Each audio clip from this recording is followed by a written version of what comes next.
best-known work, the Awit Florante at Laura, popular in story and style, bore marks of classical learning and gems of native wisdom, still much quoted as aphorisms.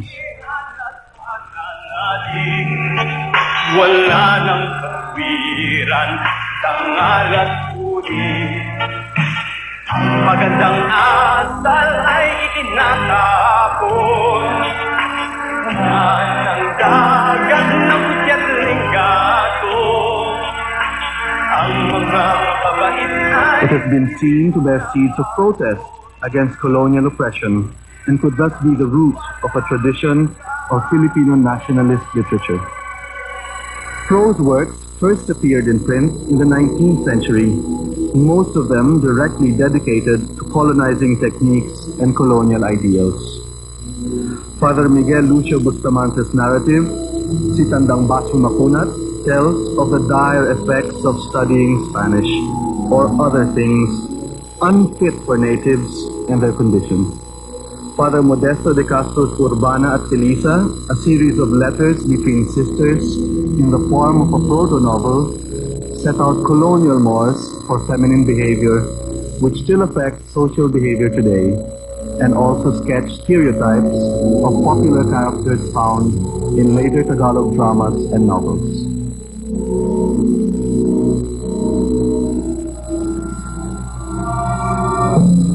After the execution of Gomez Burgos in Zamora in 1872, and in spite of the literature of colonization, a nationalist consciousness grew through education and because of the experience of forced labor and other forms of injustice and oppression.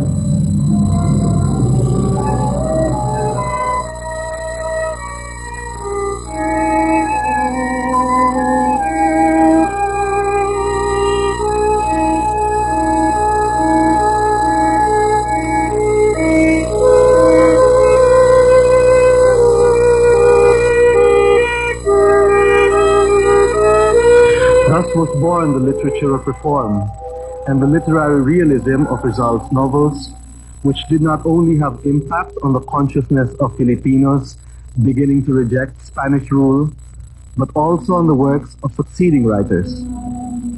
Many later works of fiction, drama, dance, and other arts drew from or referred to Rizal's characters, plots, and literary style.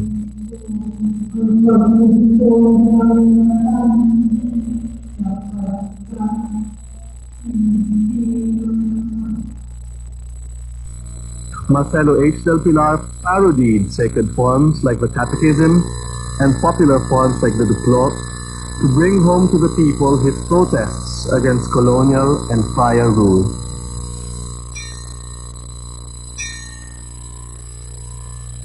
Aba, Ginoong Barya, nakapupuno ka ng alkansya, ang praile sumasa inyo. Bukod kang pinagpala at pinahigit sa lahat, pinagpala naman ang kaban mong mapasok. Santa Maria, Ina ng Diretsos, ipanalangin mo kaming huwag anitan ngayon at kami papatay. Siya nawa.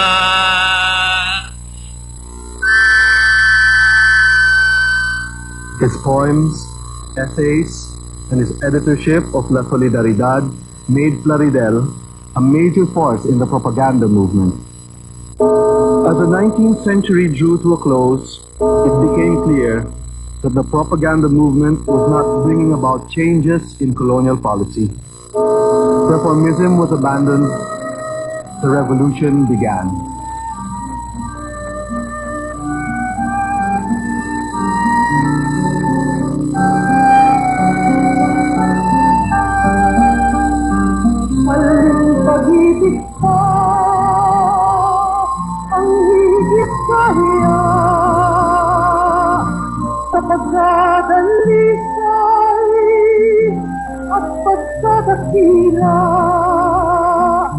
Gaya ng pag-ibig sa binubuang lupa, ang pag-ibig pa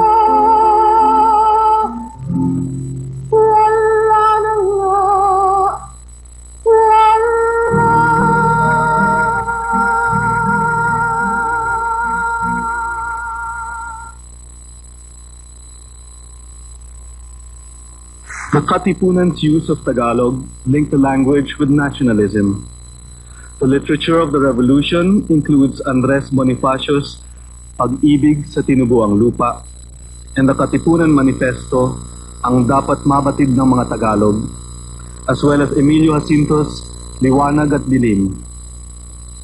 The need to awaken awareness, nationalist fervor and action, and certainly the urgency of revolution brought to the fore the essay as a literary form in the pages of revolutionary papers like La Solidaridad and the Katipunan newspaper Kalayaan, and later nationalist publications like Lipang Kalabaw and Muling Pagsilang.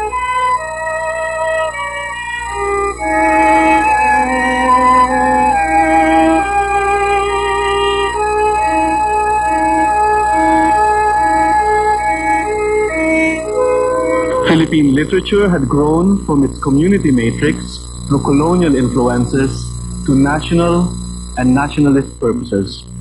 In its development is seen the emergence of the Filipino people and of a truly Filipino literature.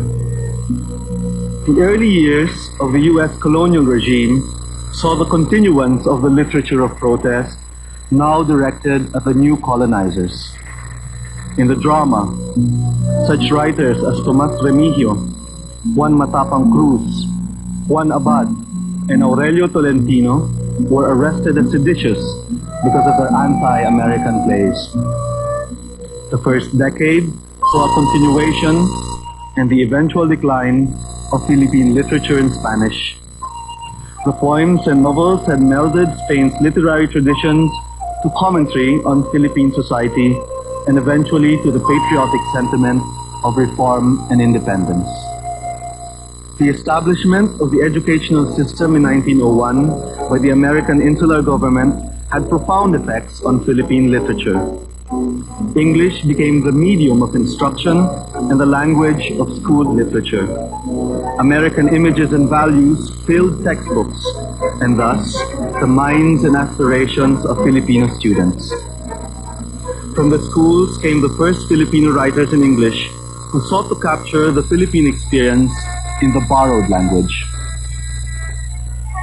The short story showcased the skill and art of such writers as Bienvenido Santos, chronicler of the lives and pain of Filipinos exiled abroad or trapped at home. But there are ruins other than the eyes can see. Men whose spirits the world had starved. Men who had seen the world, known the darkest things, whose faith the world had shaken or completely destroyed. It might not be easy for those of us whom the war had not touched, who had not lived in a captured country or known fear and despair, to understand what it is to live among embittered men. Manuel Ardilla, to capture the gentleness of rural life. Arturo Rotor, whose stories about doctors explore the inner life of the city. Carlos Bulosan, who wrote and lived the injustice suffered by migrant Filipino labor. NVM Gonzalez, whose Filipino stories range from Mindoro to America. The first decade saw the growth of poetry in English, with Jose Garcia Villa's poetry published in the U.S. and considered alongside that of his American contemporaries. First, a poem must be magical, then musical, or ethereal. It must be a brightness moving and told secrets, a bird flowering. It must be slender as a bell, and it must hold fire as well. It must have the wisdom of bowls, and it must kneel like a rose. It must be able to hear the howling of dogs and deer. It must be able to hide